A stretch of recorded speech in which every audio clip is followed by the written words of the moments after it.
Well, at least based on the most recent data, economic growth for this year is going to be subdued, but we are avoiding a recession or any prolonged downturn. And then for next year, we're going to see better growth in the euro area.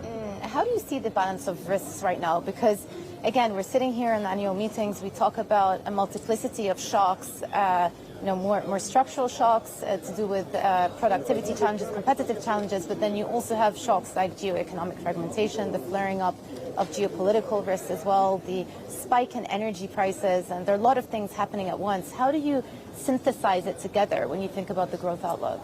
Well, as you point out, there's a lot of uncertainty out there, which is something that we always evaluate, at least as members of the Governing Council. And you mentioned most of those uncertainties, energy prices and the current spike, and how long will that last, if it's going to last. Another area is wages and profiteering that we saw in the past. We expect that to normalize, but it is something that we need to keep an eye on. Food prices, another area that may impact the outlook.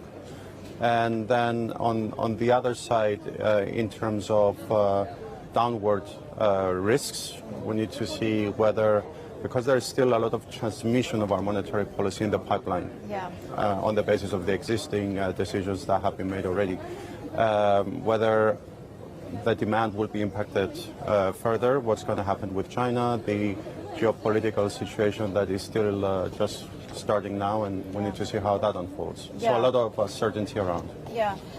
Let me just ask you specifically about oil prices, though. How do you think about that in terms of the inflationary risk? Does it pose a substantial risk to the upside, or do you think of it more from a demand shock perspective, that ultimately it could be quite disinflationary for the economy at a time when the euro is trading weaker as well? Energy prices, of course, are a major risk. We need to see how long this spike might continue or not.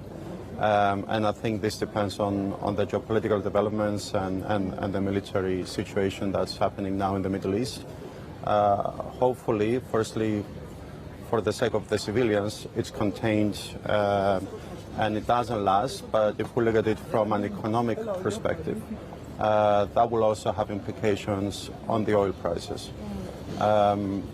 Currently, it doesn't look like it's going to be a sustained shock, but this is on how things are unfolding as we speak today.